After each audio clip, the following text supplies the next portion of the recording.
The beginning of this is going to get a little technical just to kind of review the immune system, but I'm going to kind of blast through it pretty quick.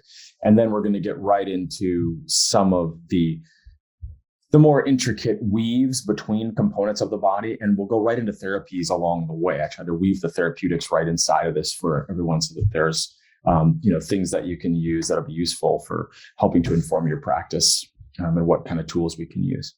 Okay, so let's go ahead and jump forward to the first slide. This is just something that I wrote. It's a Jason Miller statement here.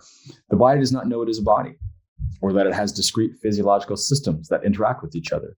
The body functions. That's what it does, and what it's always done, long before there were any conceptualized frameworks for how it operates. And this is just a really important point, right? And it's kind of like this fundamental reality that any model that we create is just an approximation. And I've done a whole, just a lecture just on that topic, because I feel like it's so important that we don't think of our models as being really what it is. They're just a way to kind of simplify something, and they should be useful and efficient, our models, but they shouldn't be exact, or they shouldn't try to be the thing that would be a model, right? And when you look at something like the human body, it's incredibly complex, and complexity is the theme, and it's the concept we need to hold, because we can't understand it. We cannot possibly unravel the mysteries of the body, and we can never understand how the body works by looking at individual parts. We can target individual parts, and that's a big part of, acute care, emergency medicine, just keeping people alive in really critical situations. And it's really great to be able to block a pathway, or to be able to start something, to be able to put something in there to stimulate a transcription cascade, whatever we want to do. That's really interesting and good stuff. But when it comes to managing health long-term, and when it looks, you look at chronic disease, especially, which is most of what we see, we want to be able to work with people at the level of recognizing the complexity and supporting the body in doing all the complex jobs that it does. And it comes down to networks, and networks that are interwoven. So again, if you take apart all the little pieces, if we identified every single gene and every single pathway and every single cascade, every single receptor, all the way down, and we looked at it and said, hey, we finally understand it. No, we don't. That doesn't tell us what it is or how it works at all. It's just a bunch of individual pieces. All those pieces, the way that they're woven together, makes up the organism. And that is the beauty of life. And we need to keep that in mind at all times.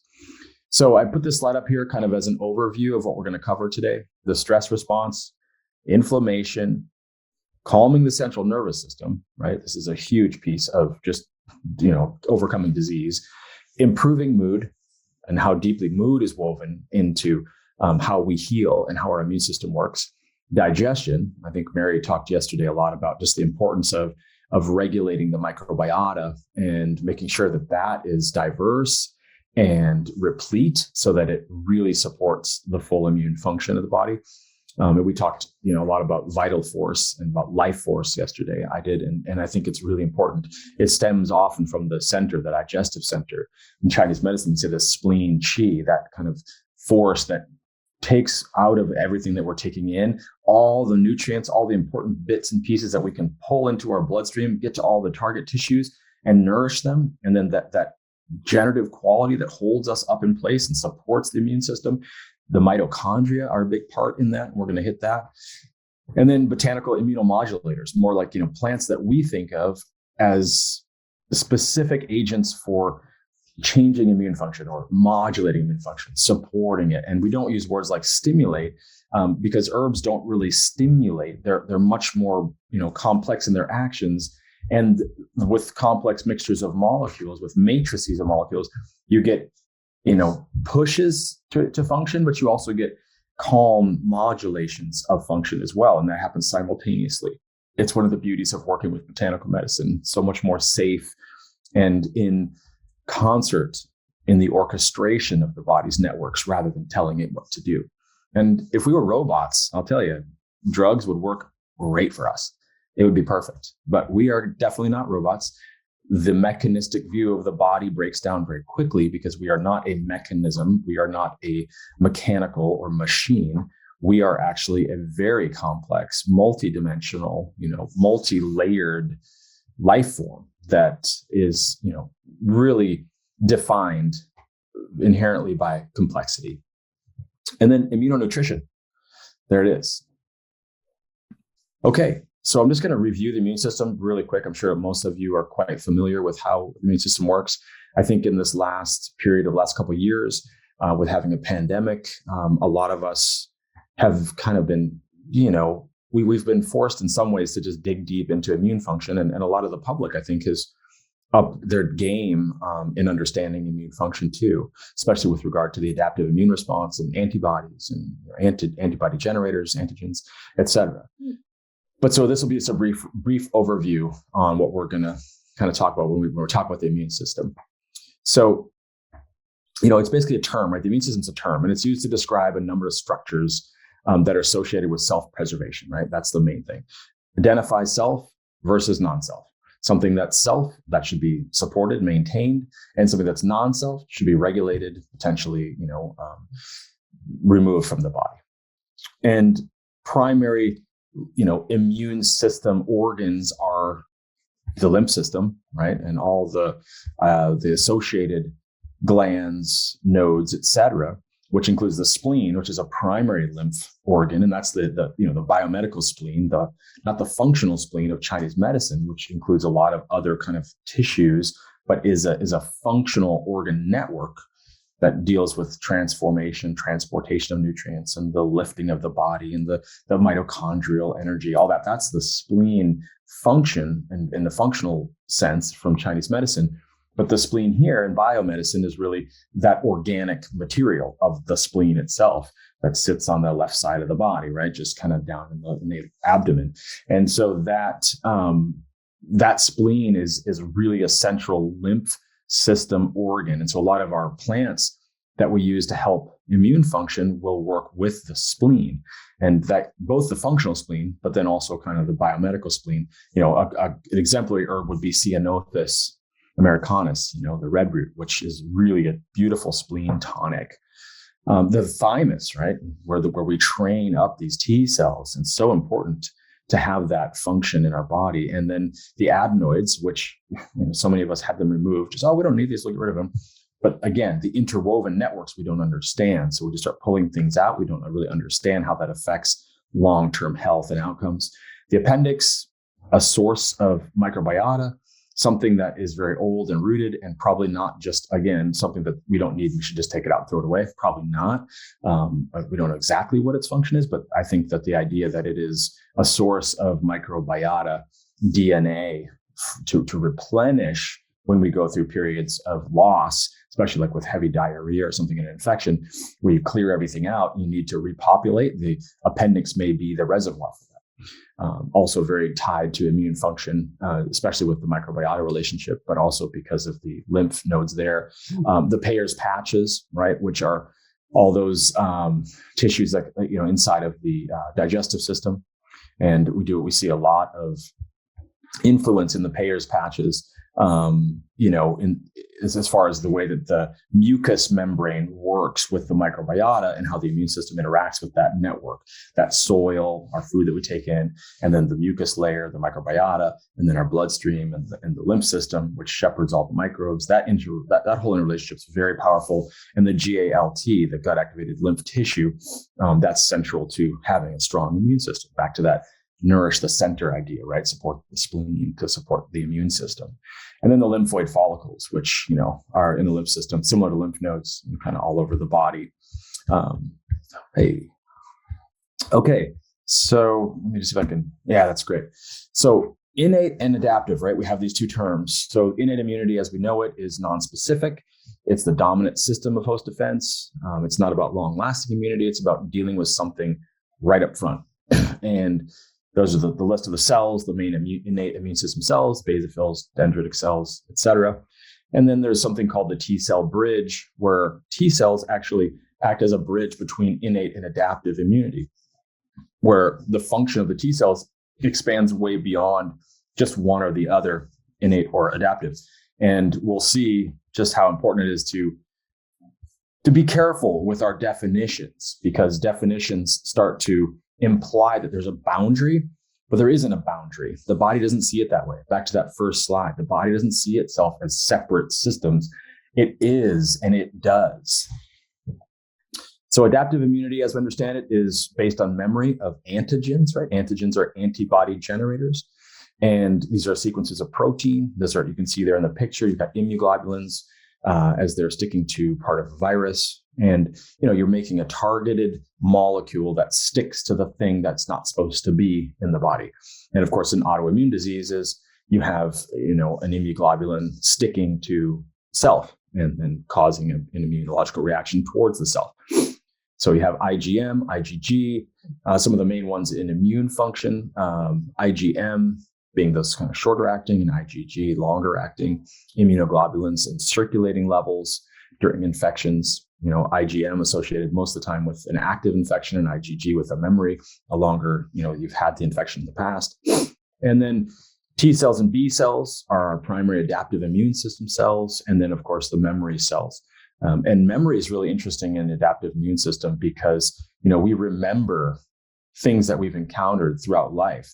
And by remembering these things, we're protected over the long term because we can, if we encounter something, let's say that an antigen presenting cell, and many of the ones that I mentioned before, if there's an antigen presenting cell that shows a B cell, a piece of this non-self that it found, the recognition process then of that memory cell is to go back through what it's learned in the past and say, oh yeah, we've seen that. We already have that molecule that worked. We'll pump that molecule out and we'll take care of that infection really quickly. And remember, this is a really important thing when it comes to immunity, especially with the kind of the pandemic situation that was happening, because circulating levels of antibodies don't reflect true immunity. Immunity sits at the level of memory. That's in the memory in the T cells and the B cells. You wouldn't be imagine if our whole immunity was based on having circulating levels of antibodies. We would have an antibody to every single thing we've ever encountered, right? And we'd have it circulating it all the time. No way. The body would never do that. Our blood would be full of antibodies. That would be absolutely, ridiculous. What we do is we have an antibody that's released, and when we're exposed to something in a short period of time, but then it shifts to a memory so that we can build it quickly. So, like I said, categorizing discrete systems can be helpful, but it can be really limiting. And these definitions, these edges between things don't exist. That's just for our categorical understanding. And these are useful for us to understand, different types of immune responses. We got to understand that in vivo, in the human body, there's an intricate and synchronous group of interactions among numerous proteins, cytokines, cell types that include components of what we thought were kind of the innate and adaptive. And just like I said, the T cell becomes a bridge across those two different, immune systems. They're not separate. And so there's this big crossover that's happening. And I just want to make sure that that's really apparent. And just to elaborate a little bit on this viral idea, the innate immune system, that innate immune response, that's really important, right? We want to actually, the innate immune system wants to identify the non-self thing really clearly, build its whole response. And part of that is to release the type 1 interferons, which are really important for the early control of viral replication and will also drive the antibody generation part, the adaptive, as we call it, immune system response, and enhance it. And it becomes a very orchestrated process. And when you don't have that innate response, like when you just inject something into your body and bypass that, you're not getting a full immunological response. And there are problems with that. We've seen these problems. We know that they exist. So that's just a start. And this paper, which came out here, this was from Department of Defense personnel during the flu season, 2017 to 2018. And you can see that right here's a quote from the study. Receiving influenza vaccination may increase the risk of other respiratory viruses, a phenomenon known as virus interference. And not to say that there isn't a lot of value in vaccinations when they're needed and for at-risk populations and so forth. But when you look at this, when you bypass that innate immune response against the flu, but against, let's just say another virus, individuals are more susceptible to other respiratory viruses. So you've basically sort of, like I said, instead of it just being a memory system, now you've created a circulating antibody system. And something new comes along, and that antibody that you have circulating doesn't work. Well, you've been pumping out that antibody. That's the main focus of your immune system. And you only have so much energy, you only have so much bandwidth, you have so much bone marrow. You can't just, go on forever. You've got limits to what you can make. So now you're making a bunch of antibodies. That's part of your, your reserve. And it's towards this, viral pathogen that isn't the one that's affecting you now. So now you have to reorganize yourself, get a memory system going, develop a new antibody to treat this actual infection, and you lose a lot of ground in that process and you can get really sick. So this has been well, identified in the literature. Just want to make sure we understand that orchestrated immune function is really important for proper, full immune function. And so, like I said, we're going to hit inflammation. This is one of the key parts, right? What is inflammation? Well, it is the healing response, right? We can't live without it. We have to have it. And it's the way the body says, hey, there's something wrong. It's a wound. I got damaged. There's an infection. And it's basically how the body starts the healing process. And, of course, the aim is to self-protect, and you want to get rid of damaged cells, get rid of irritants and toxins, get rid of pathogens, right? You're beginning the healing process with inflammation. And that's just so important. We have to understand that inflammation is essential. And in the immune system, it is the communication network. It's how the immune system communicates. So you can't just stop inflammation. You can't do that. It's just, it doesn't work. The immune system doesn't work at that level. It has to have inflammatory signaling. But we'll talk about how we can regulate that signaling with our toolbox. So you've got interferons, interleukins, growth factors, immunoglobulins, the complement system, right? Which is, of course, that, which really supports the whole, the antibody phagocytic cell process by stopping pathogens and things and making them damaged and getting them ready to be taken apart. And then you have the different cells of the immune system, the leukocytes, that's the white blood cells, the macrophages, granulocytes, lymphocytes. And of course, we can break that down into even more levels, like the natural killer cells and dendritic cells, et cetera, the Langerhans cells. They're all part of this process, and they're all using inflammation to signal each other, to communicate about what we're going to do.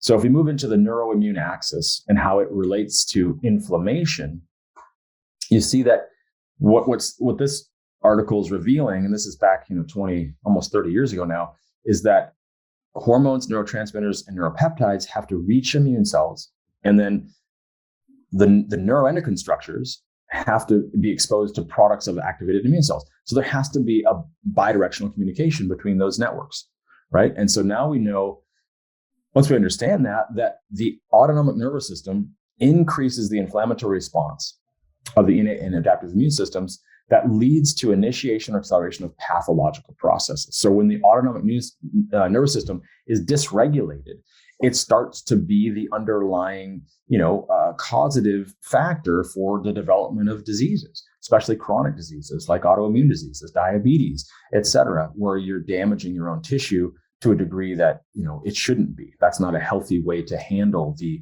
infection or the wound or the triggering event, the reactive oxygen species, et cetera. And so in that inflammatory model, we have the inflammasome, which this is these large protein signaling platforms that kind of regulate in a big way how the other interleukins and inflammatory mediators work.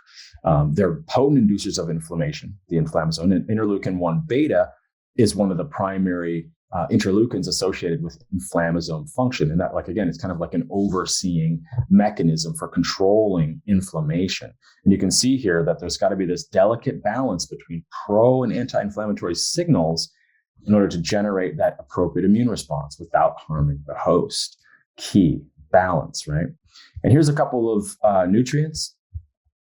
You can see we have these, different compounds: fisetin, curcumin, vitamin E, omega-3s, EGCG, quercetin, resveratrol, vitamin A and D, short-chain fatty acids, all these different, natural medicine substances that you can see start to regulate inflammation and immune function by, turning down some of these key areas. Like you can see here, I don't know if you can see my arrow, but NF kappa beta being inhibited here. It's being modulated by lots of these different compounds. It's a driver of these other interleukins that are inflammatory, IL-1 and IL-6, TNF alpha. And then you can see how there's effects here at this IL-17, other inflammatory cytokine. These are the toll-like receptors. So you're getting this kind of complex network of multi-targeted actions. And that's what we want to get into, is how it's beautiful to work with the whole immune system in a much bigger way than targeting a single aspect. Quercetin, it's a molecule. It doesn't need to be taken as a single agent. And I often like to give it with foods where it comes from. And of course, it's very easy to find because it's in all kinds of things. We find quercetin is in things like citrus fruits and apples and onions. It's in sage. It's in a lot of things, olive oil. It's all over the place. So we get it. And it's nice to give some quercetin with some foods that it comes in. And we've found that we can regulate immune function. It's very powerful as a modulator of immune function inside of viral infections, again, inhibiting the overproduction of the inflammatory signals. So you can kind of prevent some of that cytokine storm. And then also that whole histamine control, which is really important. And I love to do quercetin in a dose of, in an acute case, some were like 9 or maybe 800 to 2,000 milligrams a day. And even if it's really acute, you can go as high as 3 grams, 4 grams, but just short term. Long term, somewhere between, you can be at 600 to 1,200 milligrams a day. And then combining it with plants that contain quercetin and make sure people are eating a really good diet to have that matrix of molecules supporting the activity of quercetin. So a fundamental principle that I always come back to, yin and yang, it's why I chose Chinese medicine, just that, hey, this is a dualistic world. We see things in dualities. Everything that we experience in the sensory world is relative. It's relative to other things. And this is from Zhuangzi. This is a Chinese philosopher of Taoism. Material force moves and flows in all directions and in all manners. Its two elements interact and unite to establish harmony. So it gives rise to the concrete. Thus, the multiplicity of things is produced. In their ceaseless successions, the two elements of yin and yang constitute the great principles of the universe. That's so fundamental for me. You have to keep that idea that everything is in a dualistic relationship with the environment around it. And it's very important in immune function because we need it on and we need it off. We need to regulate it. For example, T regulatory cells, which turn down the immune response and shut down the inflammation. And then we need the excitatory side of it, those interleukin 1 beta, 6 and 8, that drive the inflammatory process. And those two things are connected in this kind of way. They like this diagram because it shows that you have the sympathetic response at the hot point, the yang, where you're like, okay, go guys, there's something happened. We need an inflammatory response. And then you have the parasympathetic nervous system, which is, hey, everything's cool. Let's chill out and regulate the immune system. You can see there with, increased T regulatory cells here, decreased interleukin 17. So you're basically like regulating immune function in the parasympathetic nervous system, that cool point. And here you're kind of cranking things up and just want to control something at the outset of an infection or a wound or something else. So polyphenols, I bring these up a lot because they're just this really remarkable class of compounds that we find in, fruits and vegetables. Tons of our herbs are full with them. Almost half of the 10,000 known polyphenols are flavonoids. They're the things that give color to, things like turmeric, like green tea, that are just, really powerful polyphenols with this, not an antioxidant activity. And I want everybody to understand that antioxidants, that's just not a term that fits with how botanical medicine works in the body. Sure, they help quench free radicals. They will reduce reactive oxygen species presence and then inflammatory activity by not quenching those free radicals directly. They're not running around grabbing them. They're actually inducing a low level of oxidative stress in the mitochondria that actually, in the context of the environmental conditions, makes the mitochondria better at overcoming those reactive oxygen species. So you're enhancing the body's innate quenching mechanism. And there's a ton of data on this now. This has really been flushed out in the last 5-10 years. I've been really excited about it because I always wondered, like, what is this? What is antioxidants? Like, that doesn't even make sense. So what really makes sense is that it's improving that redox cycling mechanism that the body generates. That, of course, leads to less inflammation because you're quenching those free radicals, which drive inflammatory responses, right? They're like basically like the little signals, little red lights, blink, blink, blink. We need to act, we need to do something each time those little reactive oxygen species are made. So we have to quench them. And then you can see normalizing cell signaling pathways, inhibiting mutagenesis and carcinogenesis. They're cardioprotective, neuroprotective, cytoprotective. So these polyphenols are just remarkable and their benefit for us. And there, like I said, there's tons of them, but here's some examples, right? Like turmeric has so many targets, NF-kappa beta, tumor necrosis factor alpha, the interleukins, inhibits cyclooxygenase and the 5-lipoxygenase. It does all, and there's some great charts about how many layers of effect of the huge network that we understand so far about how curcuminoids can regulate function in the body. And then green tea also, just an incredible one. And these are things that, we've seen them in epidemiological studies. You take these things every day, long term, you do better. That's just generally it. And so my philosophy is, in general, bathe the body in polyphenols. And that's just kind of, of course, eating lots of vegetables, especially wild ones. And then also being able to, I love that. That's beautiful. Being able to, let's see, how did I get out of the slideshow here? Sorry, everybody, this should be here. Trying to use my cursor some of the time. Anyway, but just taking these things long term protects the heart, protects the cells from disruption. Again, increases and improves that redox quenching mechanism, that oxidative stress reducing activity of the body. And that's back to hormesis again, right? So imparting a hormetic effect where the body's able to overcome pressures and stresses at a level that's greater than it would have been otherwise. And that's really interesting because, hormesis is that what doesn't kill you makes you stronger. And these things make that range bigger. So you can get stronger from more things and not get damaged by them. A bigger hormetic range. Just want to put the data. I know it's not Apple format, which I normally like to use, but these are just you can get to any of these studies here. Here's just a few, just sort of backing up what I'm saying about these effects. More polyphenols I want to mention, Japanese knotweed, hujang, Polygonum cuspidatum. You can get it in 50% resveratrol concentrations. I like, again, using resveratrol with the plant and ideally in the plant. But, if you're using something like Japanese knotweed, we always look at these molecules, the single molecule, not because I want to extract that molecule and give that alone. No, because I want to understand that there's a potency to that plant. That resveratrol, that stilbene, which was produced by the plant in response to its ecological pressures, that's xenohormesis, that's conveyed to us. We get the benefit from that. Now we start getting an expanded hormetic effect.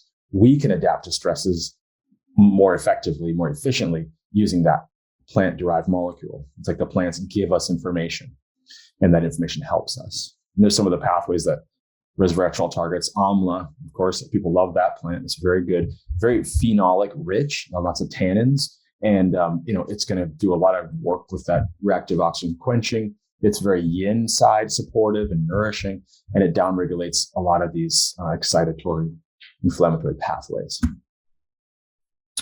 So I've been talking about the immune system and the nervous system and how the crosstalk works because the brain and the immune system literally talk to each other. And this is really important for maintaining homeostasis. And this is the neuroendocrine, which I've been talking about, the hypothalamic pituitary adrenal, or if you want to include the hypothalamic pineal pituitary thyroid adrenal axis, and then the sympathetic nervous system. That immediate response that we get, where we have those sympathetic nerve terminals getting activated by epinephrine or epinephrine cortisol that drive that sympathetic nerve response. And so you can coin the term immunoneurological system. There's several of these immune terms that start to kind of describe the interwovenness, the overlaying of systems. And you can see that prolonged activation of stress hormones inhibits immune function. And that's really important. That's kind of where we want to go with this conversation, because we want to strengthen the nervous system. You have to do that. And the nervous system needs to be strengthened in terms of, it can't just be in a, excitatory, adrenergic, upregulated neurological state. In that state, the immune system's not getting the energy. It's not getting the directive support. It actually starts to depress immune function in the chronic sense. We're going to look at that in a little more detail. So what we want to do is strengthen the nervous system with, nervines, with tonics, with, herbs that sedate people if they're hyperexcited, ways to enhance their mood and change things. But we're going to do that to support their nervous system so that their immune system can work effectively and resist infections. Complexity. So just to describe here, just that the tissues aren't, again, defined. Like the body doesn't define the different tissues of the body. Like as, okay, this is an immune cell. It only uses cytokines and communicates with other immune cells. No way. Look at immune, neuroendocrine, and neural cells can express receptors for cytokines, hormones, neurotransmitters, neuropeptides. Immune and neuroendocrine products coexist in lymph, endocrine, and neural tissue, right? These definitions they don't mean that these are separate tissues. No, they're all expressing the same energetic communication signals, and it's all bidirectional. It's all feedback regulated and communicative. Immune mediators can affect endocrine and neural structures. It's really important to just understand this. And then just the relationship between the nervous, endocrine, and immune, right? The neuroendoimmuno system, which just is another layer to say that it's all three of those are all very woven. And there's interleukin-1 beta again. Here's all the different, the regulators, these inflammatory mediators that crosstalk between the systems. And the immuno-neuroendocrine system, right, is this multi-directional communication network that is, basically it's starting to create this signaling system that's very complex during times of stress, right? And there are injuries, diseases, infections, alteration in metabolism, big dietary changes, complications of progressive aging and physical decline. All this shift starts to happen in all three of these systems, which are really just one system, together. And that's how we're going to help our patients long-term. And we're thinking long-term because that's the way that we work. How do we maintain health in our patients? And how do we improve their outcomes all across the board? Back to what we're talking about with antibiotic resistance yesterday. The fundamental thing is to improve the life force, to sustain the vital force, support the vis conservatrix, enhance the chi of the body. And then we'll see a lot of things will resolve and other treatments will work better, whether it's an antibiotic or it's an anti-cancer treatment. So here's just a list of neurotransmitters and neuropeptides that move across networks, immuno, neuro, endocrine, right? Corticosteroids, we talk about cortisol. We're going to talk about that more. Insulin, right? Which is a very powerful and interesting hormone, an anabolic hormone, driving glucose into cells. Prolactin, growth hormone, somatostatins, estrogens, testosterone, reproductive hormones, leptin, right? That hunger hormone with ghrelin, opioids, neuropeptide Y, and then vasoactive intestinal peptides. Just some examples of these. These are the communicating signals, the signaling molecules across these systems that have very wide-reaching effects on the human physiology. Here's that kind of looking at this in more of a diagrammatic sense. You see that stress up there at the top. If I can get my cursor to come back. There it is. Stress here, disease, injury, psychological issues, emotional stress, aging, right? Onto the brain. And then you see, here's this nice pathway to the endocrine system here, right? And then the endocrine system sending energy down here to the immune system. You can see pituitary, sex hormones that are all affecting the immune system. And then there's this crosstalk, right? Cytokines, growth factors come back up here. Fever up in this side and back up to the brain right here. You can see the brain also signaling down here through the opioid receptor R. And you've got this kind of the fat tissue as a secreting gland, sending information out to the immune system and also sending information to the brain. And then the ANS in the center of it, right? And its direct relationship, like I said, with the brain and the immune system, really controlling the type of reaction or responsiveness that the immune system is going to exhibit. So stress being this next topic in controlling stress, helping the body adapt to stress is so important, right? Stress not only causes disease, but the disease itself also causes significant stress in the patients, which creates a vicious cycle. And we have to break that cycle. The stress-triggered neuroendocrine hormones lead to immune dysregulation, right? Alteration or amplification of cytokine production. And then we're talking about the cascade, the inflammatory cascade. That one went the wrong way. And so when we talk about stress, we have these two different basic categories, acute versus chronic. And in contrast to the chronic long-term stress, which is a lot of what we deal with, where you get this suppression or dysregulation of immune function over time, we'll talk about that in more detail. You get this in the acute short term, in that immediate fight or flight response. You see that immune activation is the key. That's what, we just got injured. We just had an encounter. We just had a stressful event, and our body amplifies that immune response. And that's where we see this enhanced innate and adaptive immunity in the short term. Okay. This like minutes to hours in duration in general. So talking about this stress response, right? So this longer term stress response, cortisol being that primary glucocorticoid is really that big output of energy when we're in a stressful situation. And especially with chronic stress, we see this adrenal cortex output of cortisol over time, right? Which directs endocrine function. And we just found out that what does directing endocrine function do? Well, it also directs immune function. And it's intimately tied to that feedback loop through which the immune inflammatory system and the central nervous system communicate. And, cortisol's got all these, we know so much about it, right? Mobilizing amino acids in the blood and the liver. It's got some liver stimulating activities in a lot of different areas, glucose and glucagon, glycogen. It's so woven to so many things, fatty acids, so that when we have it long-term elevated, it starts to depress our immune function. Look what's happening here, diminishing our cellular utilization of glucose. We need that glucose utilization, especially in the stress response. Remember those mitochondria are powerhouses. The immune system needs power to run. Increasing blood sugar levels, decreasing protein synthesis, shrinking of lymph tissue, diminishing lymphocyte numbers and functions. This is the long-term stuff, right? The secretory immunoglobulin A levels declining, right? And this is immune suppression that leads to susceptibility to allergies, infections, and degenerative disease. Interestingly, though, stress does not have to always be a bad thing. It can actually have a really beneficial effect. The big three stress hormones, norepinephrine, epinephrine, and cortisol, those are the three big ones that represent neuroendocrine stress response. And when we see that a part of a stress response, that increased level of catecholamines are also accompanied by cortisol. But it's all those together. When you get that acute activation of the sympathetic nervous system, it attenuates inflammation by activating those beta-2 adrenoreceptors. That's that beta-2 adrenergic response from the catecholamines.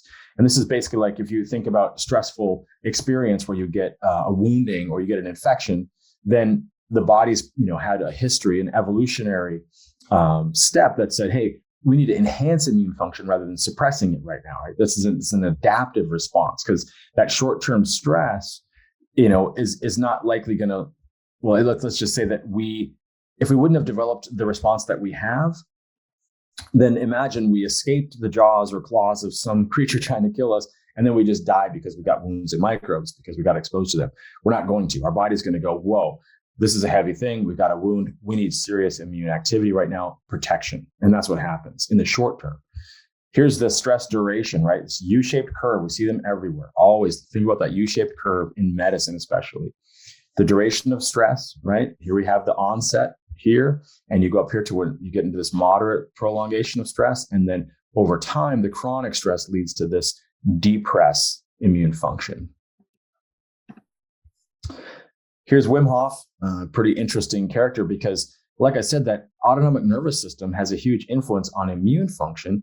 And it's generally been thought of as a system that is not voluntarily influenced. It's thought of a system that is, just it's self-regulating. It doesn't really interweave with how we think and what we do.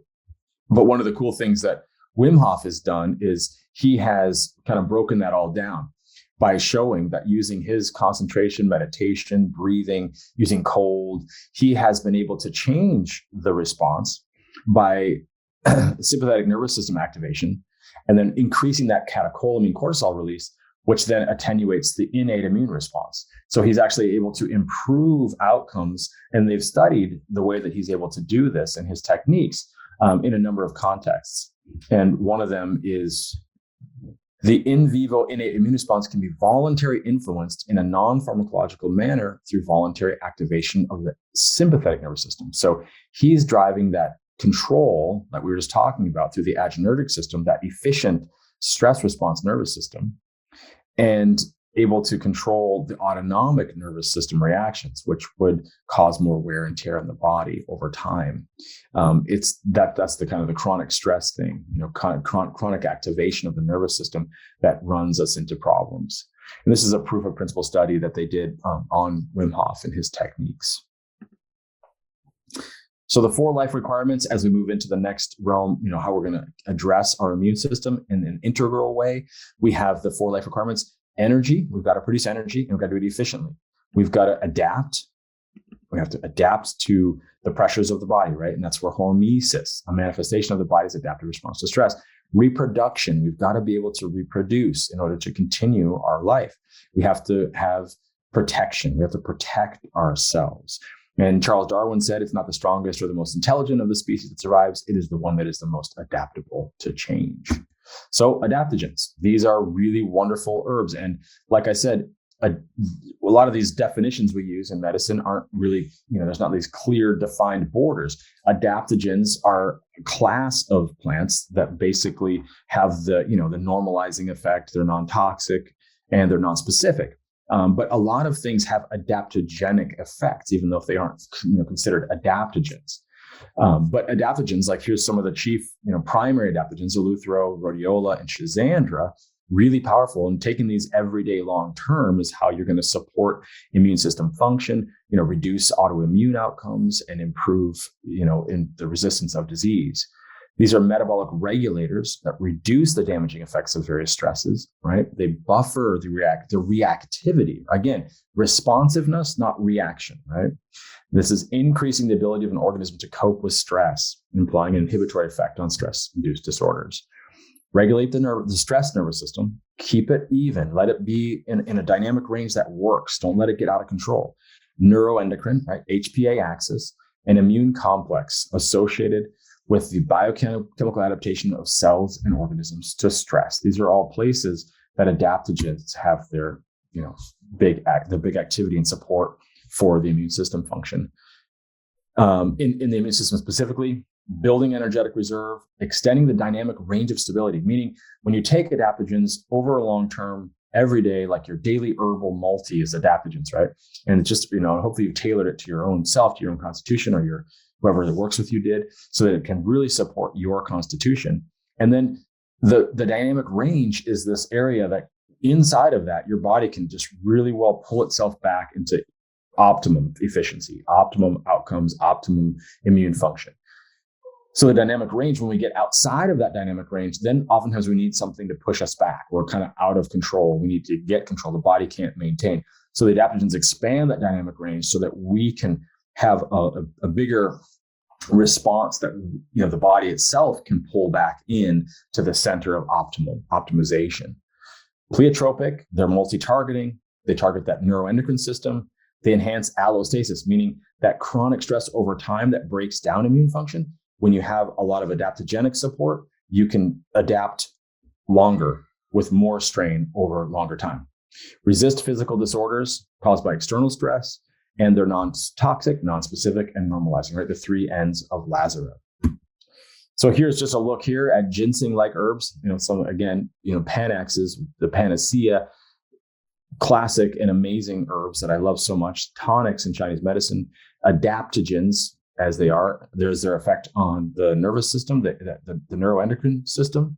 And you can see here, external stresses, the effect on sleep, neuroendocrine function, adrenal fatigue, arthritis, all the things that result.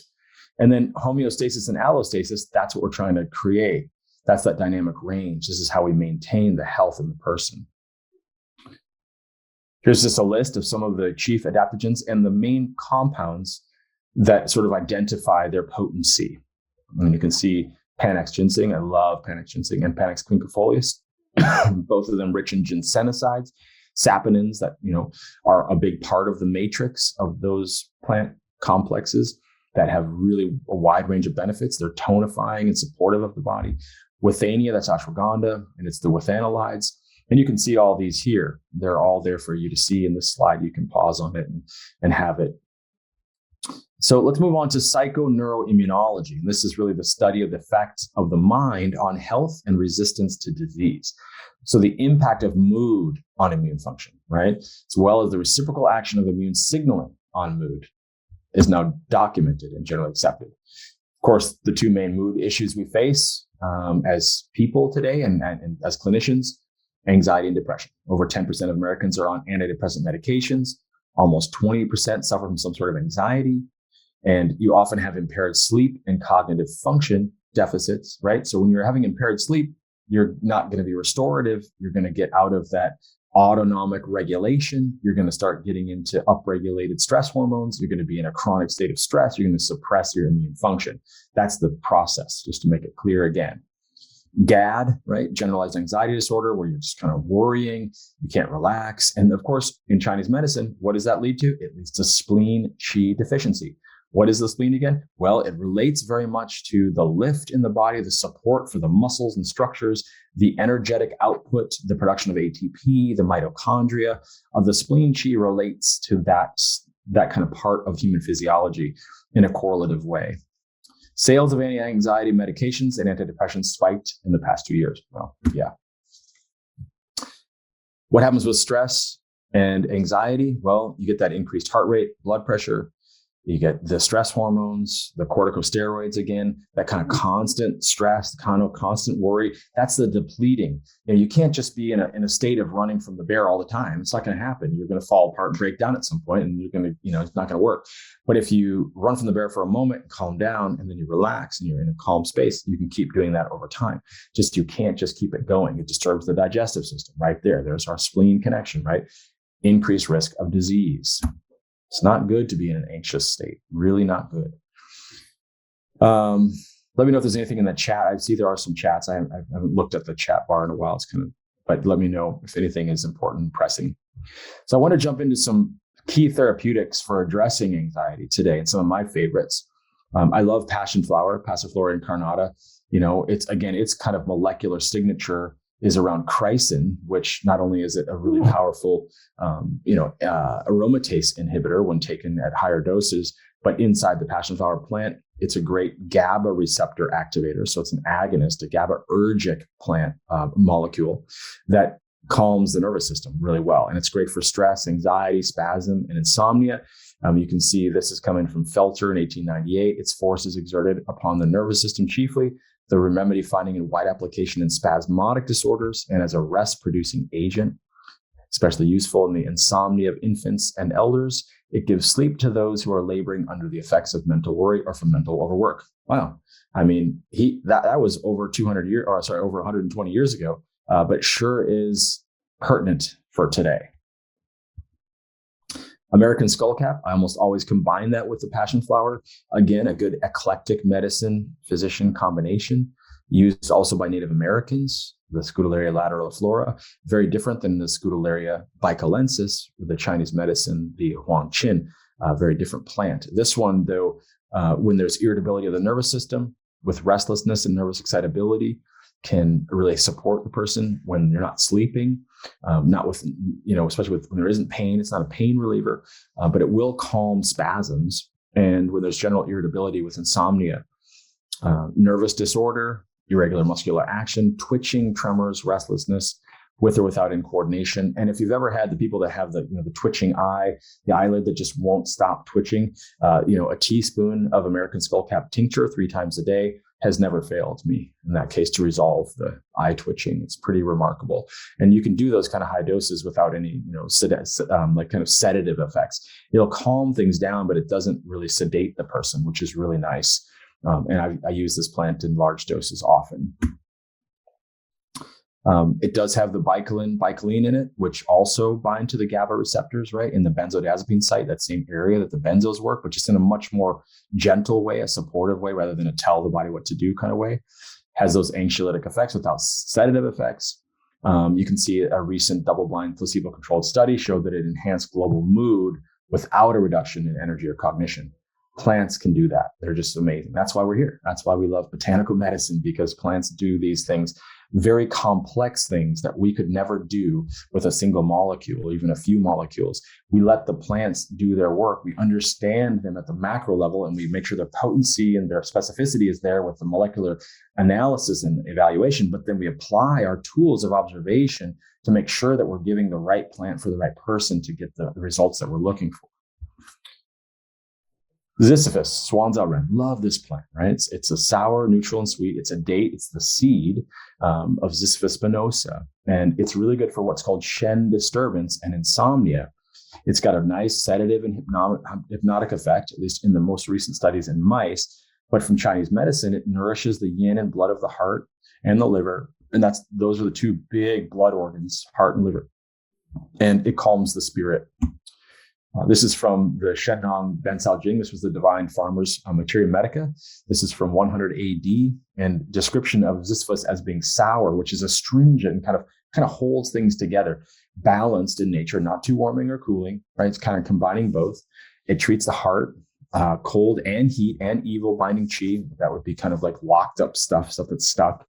Aching, pain in the limbs, damp impediment, where there's just some pathological factors that are blocking the free flow of energy. And when you take it over time, you can quiet the organs, make the body light, and prolong life. This is beautiful stuff that goes well with what we know now about this kind of nice sedative effect that it can have. And it's a gentle kind of tonic too, so it's supportive. And some of these neurological agents that are really good for calming the nervous system, like the Ziziphus, we'll look at milky oat seed. They're kind of gentle tonics that will actually support the nervous system, make it stronger and more adaptive. Ziziphus and magnolia, right? These two combined, and this is looking at 295 volunteers, 86.9% found it aided restful sleep, 82.8% found it effective in reducing fatigue due to lack of sleep. Wow, how cool is that? That when you can't sleep, you still have enough energy. Well, that's really great, because when you have a little more energy, you'll be able to sleep better. It's again, a circular weave there. Sedative activity with hypnotic activity when it's given to mice, meaning it helps them sleep. And you can combine Ziziphus and Schizandra also for normalizing brain amino acids and inducing more relaxation. It's just really beautiful to see how the combinations of herbs start to be more potent. And again, using your tools and skills to apply the right formula to the right person at the right time. Swan's-eye wren, in its formula, Swan's-eye wren tong or Ziziphus decoction. Just an example, you put some NMR in here, the germu, which clears deficiency heat and calms the nervous system. A little bit of that spleen dampness clearing, just kind of supporting the digestive system, getting rid of some of the turbidity that's produced by those non or dysbiotic bacteria. Symbiotic ones make clear energy and clear materials that we absorb, but dysbiotic bacteria and microbes generally make more turbid materials that we don't absorb well and disrupt function. Nidium, chuanqiang, ligusticum chuanqiang, that's a nice one for blood stagnation and qi stagnation, especially when the energy is not moving. So this formula, with a little bit of licorice to harmonize it, is really good for calming the nervous system, kind of clearing some of that, like when the yin is kind of broken up because you're excitable, it kind of calms that system down, supports the spleen, and also moves a little bit of that energy that's been stuck. So a nice way to think about combining herbs for people who have these, neurological issues, especially with mood stuff. Love Bacopa, the bacosides, those are those potent molecules. Again, not isolating them, but making sure that they're there, improving memory and mood, increasing GABA again, and cholinergic, the acetylcholine transmission calms the brain, increases concentration, retain information. I found it really great for being able to get names. People say, I can't remember names. I just can't remember the person's name. I can't remember the name of that movie or things like that. It's really helpful for that. You can even try it out yourself. Just watch out. There's a little bit of digestive stuff with it when you get into higher doses, but you can do, of a powder, you could do 3 caps and see how that goes. But I've had it be really helpful for my own mind. Here's just some of the wonderful effects. 300 milligrams per day in human research, just those GI effects. That's just Bacopa. It's a Rasayana, Ayurvedic herb with lots of good history and very safe, beautiful plant too. Here's milky oat seed that I mentioned. strengthening and nourishing to the nervous system, but gentle, right? It raises the mood, restores vital energy. And if you combine it with the passion flower, combine it with the American skullcap, combine it with bacopa, combine it with the swan's-eye wren, you can put all these things together, the ziziphus, and you start to get this really nice, kind of overall effect on calming the nervous system in several different ways. And these are all gentle. There are some more powerful things that we can use too, but I like these as general supportive. And lavender, we know this is so good for lifting the vital spirit, and it's very calming. Lavender has a lot of the linalool in it as a terpene. It's very calming to the nervous system. You can smell it. You can take it in small amounts. Those essential oils are really helpful in the right doses. So the nutrients that get involved with calming the nervous system for that anxiety, kind of output, theanine, glycine, and phosphatidylserine, some of my favorites. Theanine is a great GABA. A lot of these things we've talked about GABA. Glycine, of course, is a GABA precursor, and it's also, a target for the glycine receptor, which is like the GABA receptors in the brain, only in the periphery of the body. Here's a list of some of my favorite activities to enhance the immune function by calming the central nervous system, right? Well, I need a better immune function. Okay, exercise. You need some of that moderate or high intensity stuff. You've got to get yourself through that push through where it's burning, right? Slow breathing, 3 to 6 breaths per minute. If you can get into that range, then everything gets better, especially your nervous system, your ANS, and its connection to immune function. Great data on that. Meditation, the cold immersion, right? Hot and cold stuff. That's what Wim Hof does some of that. All those body moving consciousness techniques, music therapy, and so much great data on music therapy and how it can really enhance immune function. Follow your passions. If you're not following your passions, getting that expression out, it gets bottled up and gets stagnant, and you don't have good immune function from that. And then central intimacy, getting the kind of love that you need, being loved in the way that you need to be, really helps to settle your nervous system. So we talked about anxiety. Now with depression, you can see that there's this really interesting response where pro-inflammatory cytokines out of the innate immune system are found to be a cause of depression. Whoa. So that it's both of these things that you can see here. In all cases of chronic depression, all innate immune system cells showed increased cell counts compared to non-depressed people. Whoa. Increased levels of Th1 pro-inflammatory cytokines. So what we're seeing is that there's a weave. As people are depressed, their immune system gets more inflammatory. And as their immune system gets inflammatory, they get more depressed. This is something that's very important to understand with autoimmune disease, right? You see here that depression increases those pro-inflammatory cytokines. And look at that number 2 bullet. Reduced natural killer cell activity is considered a reliable indicator of depression. Whoa. So you can actually just look at someone's NK cell activity and predict to some degree whether they would be a depressed person.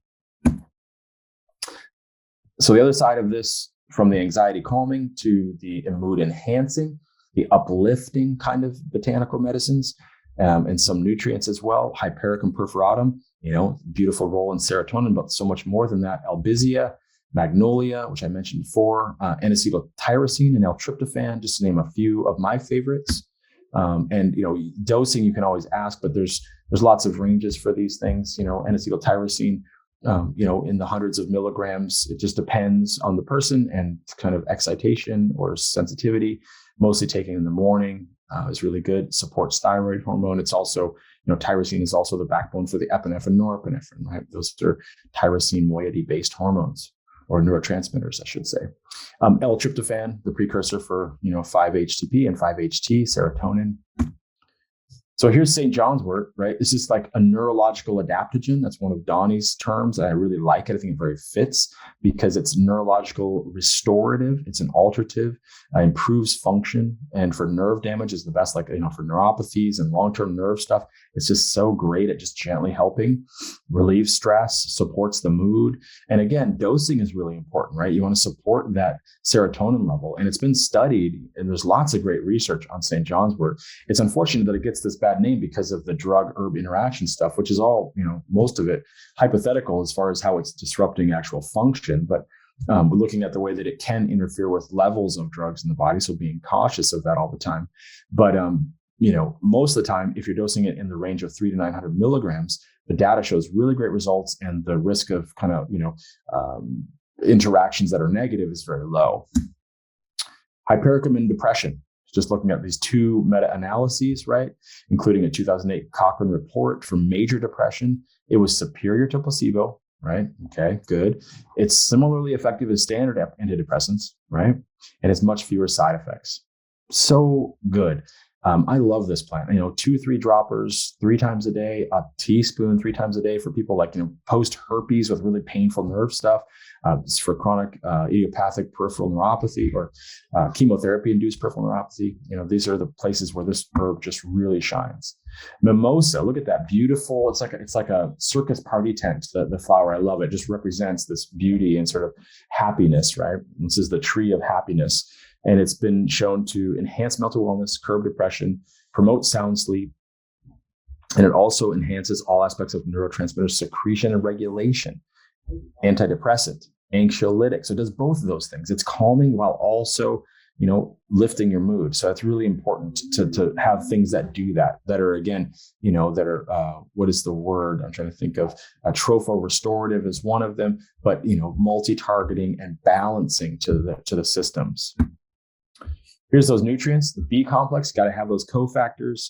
I love doing just low dose of B vitamins, just and always watching the SNPs and things, but definitely just like a low dose. And acetyltyrosine, like I mentioned, great for cognitive function, helps the thyroid, an important one for enhancing the mood. And then L-tryptophan also as a serotonin precursor. And, we couldn't get it for a while. It was all 5-HTP, but I like tryptophan better. It's more the natural form that we get from the foods that we eat. And then the vagus nerve, right, which is so important. This is how we activate the parasympathetic nervous system. It's the rest and digest system. And one of the best ways to measure how we're doing is heart rate variability. And you can look into these heart rate variability monitors. Great way to measure patients and how well their vagus nerve is happening, is working to keep us in that parasympathetic state. And then I mentioned slow breathing, right, which will increase the heart rate variability, increases alpha brain activity, improves immune function that way. Laughter and cold water, simple things that have been shown in the data to be very supportive of your whole, overall neurological balance. And then, of course, hard to believe it, but laughing improves your immune system? Absolutely. Hugging improves your immune system. Okay. Laughter in the digestive system. This was so amazing to see this data coming out that, laughter increasing immune cells and infection fighting antibodies, right? Just really direct, and looking at this in the modern scientific way to get data that supports something so simple as, putting jesters at the court while you're eating dinner so that your digestion is better. It's been around for a long time, and we now see that it works really well. I love this slide, digesting life experience, right? So we're getting into that digestive system and how important it is. We talked about the Peyer's patches and the mucus layer and the microbiota, all that stuff. But you can see it's not just digesting the physical stuff, it's digesting the emotional and spiritual process that we're going through. I just can't stomach it. I have not in my stomach, right? Go with your gut feeling. Often the most rewarding lessons are hard to digest. How do you eat an elephant? One bite at a time, right? How do you take on something like, oh man, I lost a family member, or I got divorced, or something like that? These are big things that you got to break them down slowly to get through them. And I always say that fundamentally, an ecological perspective, that's what's going to get us through all of this. Got to have balance in the ecosystem. Got to have that interface with the microbiota. Environmental conditions affect tissue function. A lot of the plants we use to regulate our digestion are changing the soil. They're changing the interplay between the digestive or the mucous membrane, the microbiota, and then they're changing the way that tissue functions, allowing the immune system to get involved. So many ways to alter terrain to enhance outcome and optimize function. Symbiosis and opportunism, the soil, right? This is from Claude Bernard, Louis Pasteur. The microbe is nothing, the terrain is everything. Meaning, make the terrain supportive of the human body and not supportive of the pathogen. That's essential. And of course, with our antibiotic resistance talk, this is really a big part of it, right? Germs aren't the cause of disease. They're a sign of the diseased condition of the physiological ecosystem, imbalances. Here's just a look at the enteric nervous system, which is that, all these different plexus that are in the digestive tract that relate directly to the vagus nerve, to the brain, and then of course to the whole immune system. It's so beautifully woven together. Neurogastroenterology, there's over 500 million neurons in the enteric nervous system. It's also called the intrinsic nervous system, where it has its own independent reflex activity. They've actually removed it from the autonomic nervous system, and it still did what it's supposed to do.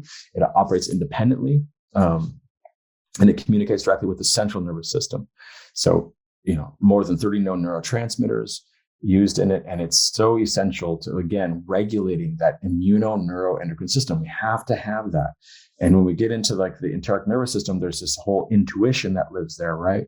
Where somebody, you have this layer of thinking that's like a knowingness. It's pre-thought. It's already like before you've formed your thought in your brain with all the contextual stuff to make it a thought, there's a feeling.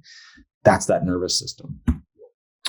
I talked about the gut, the GALT, right? How important it is. There's 30,000 at least lymphoid follicles there. I mean, how huge of a structure it is in our immune system. That interface between the body and the microbiome. You got to tolerate the microbiota and you got to control them. All that's really important. And secretory IgA, super important there. There's more secretory IgA in mucosal linings than all other types of antibody combined, right? It's the first line of defense. You got to have secretory IgA. And so looking at those levels in patients is really helpful and important, and it'll correspond with your diagnoses, your kind of energy deficiency, mitochondrial dysfunction, spleen qi deficiency, however you want to call it. And you got to have glutamine in order to keep that secretory IgA level up, right? And when you're under stress, you don't make enough of the glutamine and you don't make enough secretory IgA. So you have to supply some. It's one of those things, again, just supply what's needed and the body will do the work. Just influencing us at every level. We have to have that microbiota. If it's diverse and it's balanced, most things just can't find an opportunity to take hold. But when it's disrupted, and remember, the way you think disrupts it, the way you think changes the tissue, the way you think changes the neurological connectivity to the mucosal layer, to the soil that is the microbiota. That's how it's happening. And it's woven back and forth and back and forth. So it's both ways. But remember, most of the information that's moving between the brain and the enteric nervous system is going from the ENS up to the brain via the vagus nerve, these vagus afferent nerve signals. That's the majority of it. Gut-brain axis. We know this stuff, bidirectional communication, neural, endocrine, immune, and humoral links all tied together.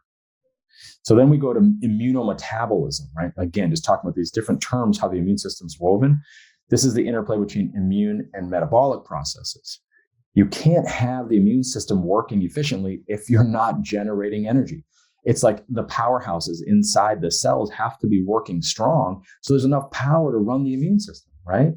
And immune cells are tied to that insulin and glucose signaling, which has a big influence on cell function. And then they can direct it too to change the way that energy is being manufactured. Now, this is really, important stuff. And we've got the ghrelin leptin type of stuff, which is that, hunger satiety stuff, which is really important.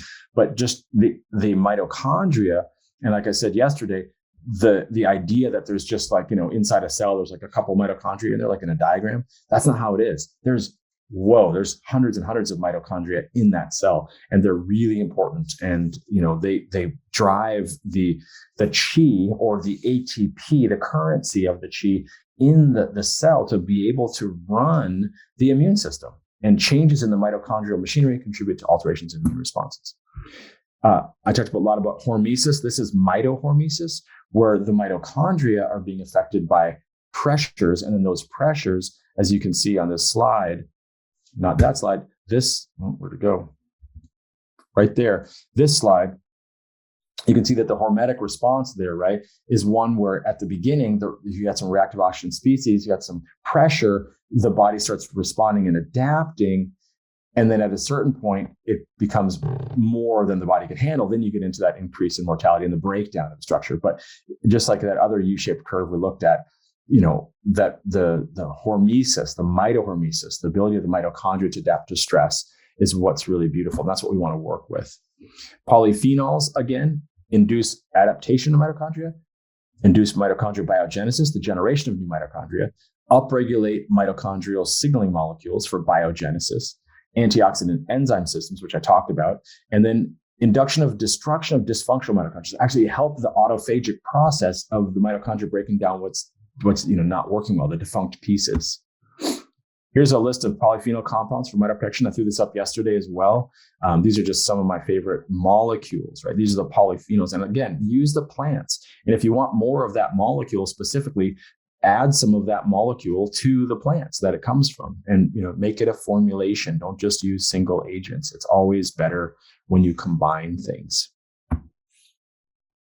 So here's a combination of botanical nutritional agents to help the mitochondria to enhance immune function. Selenium, resveratrol, ubiquinol, hawthorn, pterostilbene, right, from the Pterocarpus marsupium, quercetin again, grape and ginkgo, alpha-lipoic acid, piper and ginger, things to help make this whole thing work together. Black cumin seed, which I also threw up on the screen yesterday, because it's also going to help with that antibiotic resistance stuff.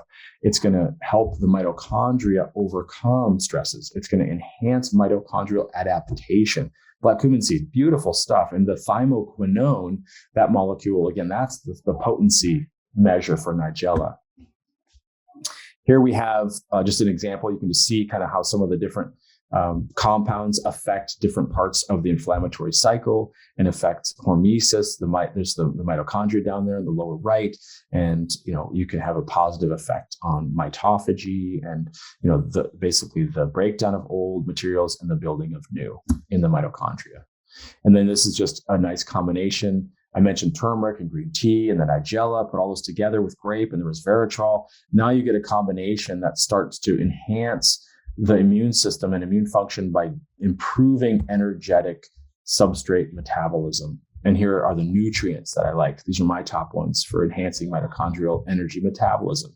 CoQ10, L-carnitine, glutamine, magnesium, and you can do magnesium bound to glutamine, magnesium bound to creatine to enhance phosphocreatine levels and improve cell function that way. Alpha-lipoic acid, NAT, alpha-glycerol phosphorylcholine, choline as a cell membrane material, omega-3 fatty acids, all these things. So great, again, to enhance function of the mitochondria, to improve energy utilization and output so that the immune system can function. If you don't have this system working, it's not going to work. They're not going to get a strong immune system. That's when the chi is deficient, when the person's depleted, when they're deficiency state, they need to be supplied with the nutrients, and then the plant molecules that guide and direct those nutrients to go where they're supposed to go, so that inside of the complexes where the structures are needed, they can be manufactured, functions can be directed, but you want the body to do the work where it's needed. Secondary agents, I like NADH, zinc, so important for immune function. You can't have immune function without zinc. B12, folate, B6, little bits of trace minerals like vanadium, chromium, the carotenoids, the chlorophyll, and then of course the phenols that I mentioned. They're all just really great things that we can use and bring in small amounts over time to enhance function. CoQ10 prevents mitochondrial energy production deterioration. Probably the most important, supplement for heart health. So good. There's so many good, statins include CoQ10. So we always have to give it with statins. And then statins is a whole other story that we have to talk about in detail at another time. L-carnitine, fatty acid shuttle. We've talked about this a lot. I always hit this, how important it is to have that carnitine shuttle working. Fatty acids can be used for energy in the mitochondria. That's really important. And carnitine does that. Creatine, I just mentioned, improves energy metabolism. It's like a muscle fuel to help generate ATP. It's not the creatine monohydrate that you see that bodybuilders are using. That can be a little kidney straining and a little kidney toxic, especially in the big doses. Lower doses of creatine bound to magnesium can have a really nice, gentle, positive effect on strength and endurance, on protein synthesis, myogenesis, right? The building of new mitochondria, attenuating the breakdown of proteins. Proteostasis is a big part of that prevention of aging and sort of, maintaining all the systems function. You want stable protein activity, not breaking them down. And then growth hormone levels increasing. I think magnesium, just pretty much all of my patients end up on magnesium, almost every single person, just because it's such in high demand, especially today with our toxic burden and stress levels and everything else. We just need to have it, and dosing depends on the condition, and always watch for bowel tolerance. But somewhere, between 200 and 2,000 milligrams a day, that's where people are going to be. And I generally build dose up to the edge of bowel tolerance and then come back down a little bit. I mentioned creatine bound to magnesium. It's a really beautiful way to get these two things in together. You can see here a supplementation of 3 to 5 grams a day showed significant enhancement of brain energy capacity, improving cognitive performance, neuroprotective, and lowering glutamate. So, neuroprotective stuff. And again, this is all about supporting immune system function through mitochondria. Okay, so now we're on to the botanical immunomodulators. These are plants that very specifically are thought of as immune modulating plants. Okay, and so here's some exemplary plants from our toolbox: the medicinal mushrooms, right? Trametes, that's the turkey tail; Ganoderma, the reishi; Inonotus, the chaga; Lentinula edodes, Poriococcus, cordyceps. All of these are really great. They all have a powerful effect on the immune system. Again, not immune stimulators, as oftentimes they were termed, immune modulators. Astragalus, Echinacea, cat's claw, right? Unudegato, Atractylodes macrocephala, adaptogenic herbs like Panax, ginseng, and licorice. And these are all immune enhancers that have broad physiological functions to enhance immune system activity, not just like working on beta glucan, working on an immune cell and creating a specific response, but a general all-around support of the body that enhances the immune system as well.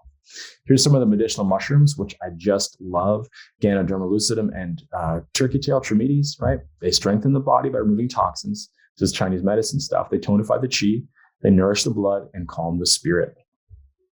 Cordyceps tonifies the kidney, nourishes the lung, and Poria, like I said, supports the spleen and that digestive system by getting rid of some of that turbidity, changing the soil for those microbes and strengthening the spleen network, soothing the nerves also. And I always love this term, mycomediation, right? Mushrooms clean up their ecosystem. Mushrooms clean up the internal terrain. Bioremediation, mycoremediation, where the mushrooms actually remediate the environment. I mentioned reishi.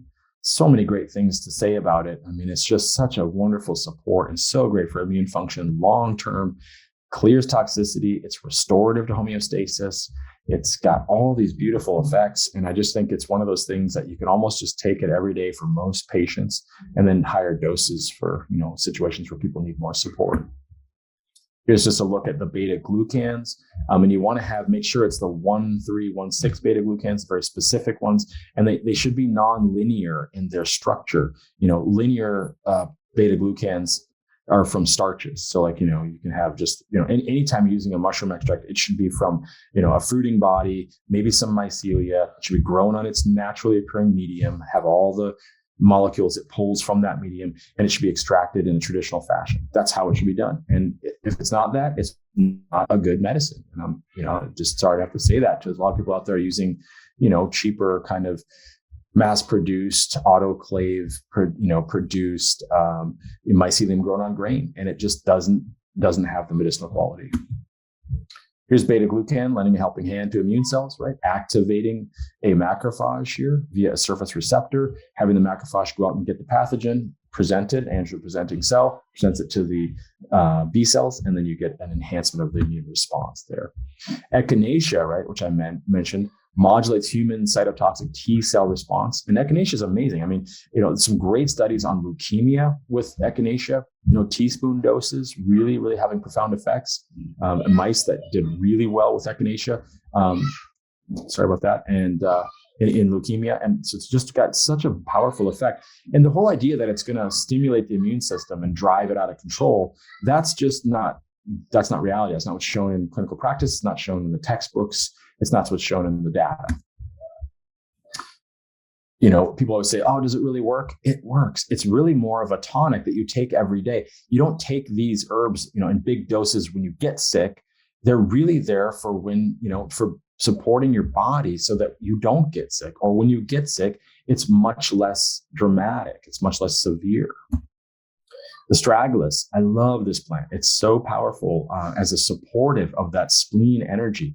It strengthens the wei qi, that surface layer of the body, consolidates it, controls sweating, keeps the body stabilized, tonifies the spleen and lung, the air and the nutrients. That's where that's coming in, right? Our fundamental nutrition for our body. That's where it tonifies. It lifts the body, supports that, holding the muscles and the organs in position.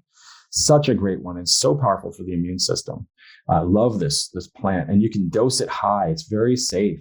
Even I'll have people at the highest doses I've used, like a 2-day bag of herbs where someone would take 180 grams of whole astragalus root. And I'd combine it with angelica in 5-to-1, like 36 grams of angelica, then dongui, and that would be, my dongui bouche tong to help build the blood. And I've never had anybody have side effects from those big doses, but really powerful effects on white blood cell levels, natural killer cells, red blood cells, the whole supportive bone marrow network.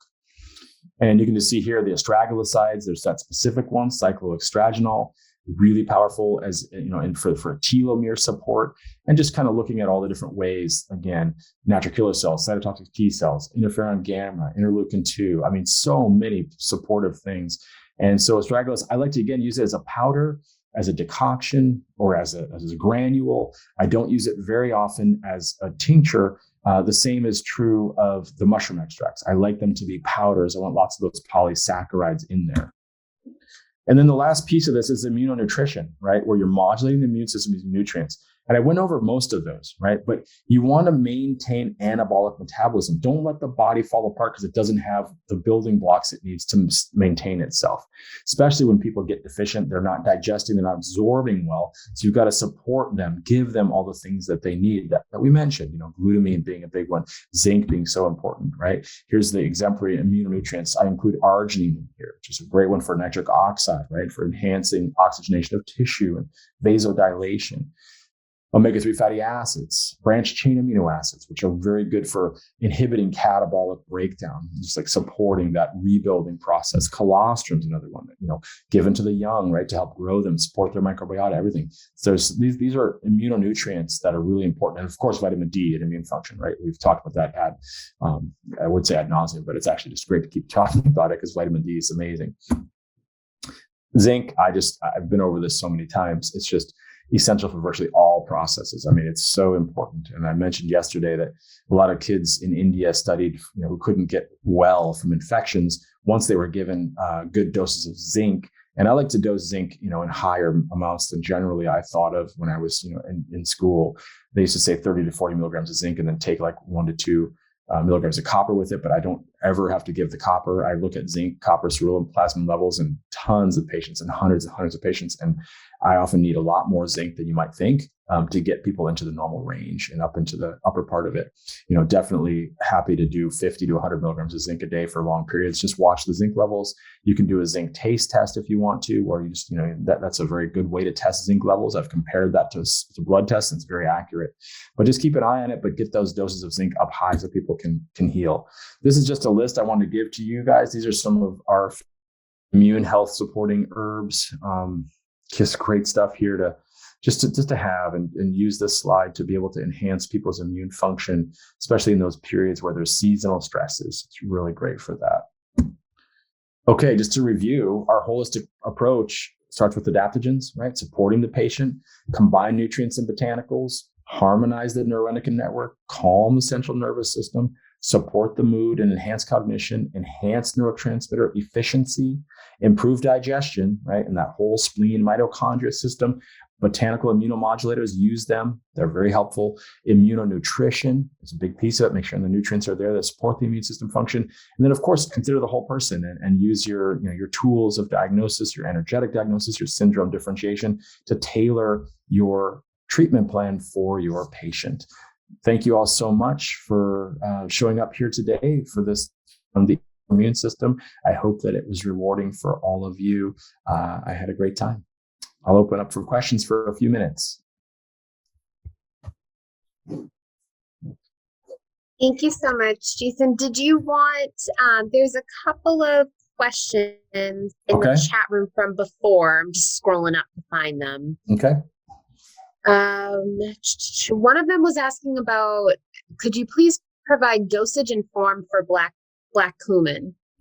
I generally use like a black cumin extract. There's a few different companies that make the extraction of the oil. So you've got a high thymoquinone content, and I'll dose it like, 3 caps twice a day, 3 caps 3 times a day, especially, if people have cancer or, if they're taking antibiotics and they need that kind of support, that would be a great dosage range to use for them. Anywhere from 4 to 9 caps a day, but oftentimes I like to get, 3 caps twice a day, that potency at least, and then can go higher than that. But I don't need, again, with a lot of these things, at some point there's diminishing returns, right? You're not just like, if you just take more and more, you're going to get more results. It doesn't work like that. There's kind of like a dose response curve for a lot of things. And I think that black cumin's probably like that too. I also use black cumin seeds and just put them on salads and things like that. You can use a lot of that. You can also use the oil and make salad dressings out of it. And you can get kind of good doses. Thank you. And then we have time for one other question. Okay. Kara asked, are there any alternatives to glutamine for patients that are intolerant to help support IgA production? Is that intolerant due to gluten? Because there are gluten-free sources of glutamine that you can get. A couple companies out there do have those sources. Is that the intolerance issue? Because most of the glutamine is derived from the wheat berries. Small amount of gluten in there, but for hypersensitivity, I could see how that's a problem. Kara, is that? Can you follow up with that?